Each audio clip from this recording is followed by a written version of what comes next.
Last year, in the winter of 2019, when I first set out to do the Four Freedoms, I knew that, first of all, it would be a huge undertaking. With the amount of time and work involved to do these large, complex paintings, I just knew it was going to be a long road, but it was something that was going to be worthwhile for me to do.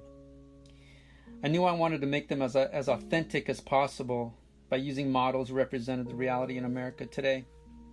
So that was fun and challenging to set up time with everyone and get everyone involved and everything else. All the preparatory work, the sketches, the compositional considerations, it was all really important for me. It was a big honor and responsibility to pay homage to my art hero, Norman Rockwell. By re-envisioning his compositions, which I wanted to paint, as the same size as his originals from 1943, 45.5 inches by 35.5 inches. I didn't want to ever compare myself to him. I felt deeply that I'd really enjoy diving into this project, though, knowing I'd be reinventing his work with a fresh perspective. And the subject matter on this painting is one that is particularly relevant for me.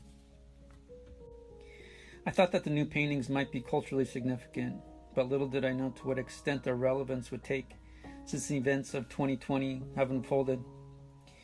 With the horror of the George Floyd murder, the protests, the pandemic, and the current election, they've affirmed their relevance and the need to have many voices heard and represented.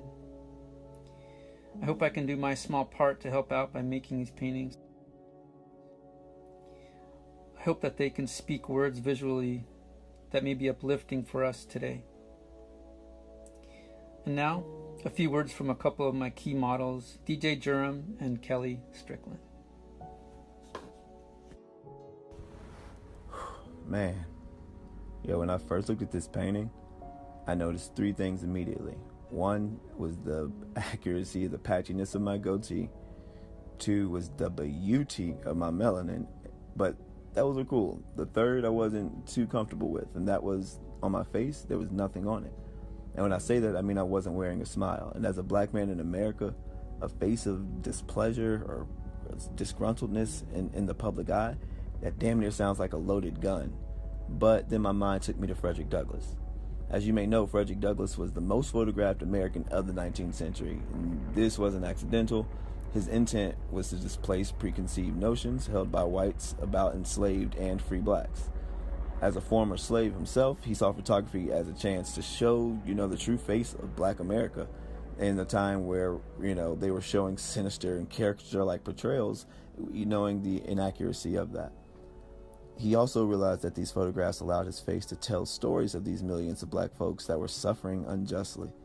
So when I look at this painting of myself, I unapologetically embrace the story that my not smile, it tells for not only myself, but countless of black voices screaming to be acknowledged, respected and heard.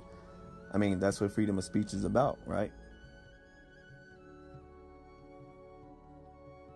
Hi, my name is Kelly Strickland, and I had the opportunity to model for one of Danny's paintings, in particular, the Freedom of Speech painting. This was my first time modeling, and the experience was really calm and easy, and it was really interesting to see the process that he goes through in order to create angles and how he uses light. It was a really awesome process. And then, of course, to see the end result, which is this gorgeous painting, is just the cherry on top.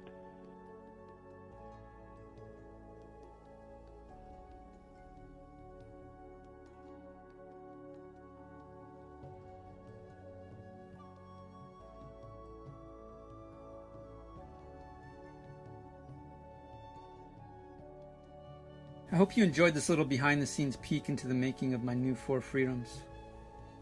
I want to thank JoAnne Artman Gallery in Laguna Beach in New York City. I want to thank the Hilbert Museum of California Art. I want to thank all my great collectors. I want to thank my wonderful models who did such an amazing job. I want to thank all my family and friends for keeping me going and helping me get things done. We'll talk to you guys soon.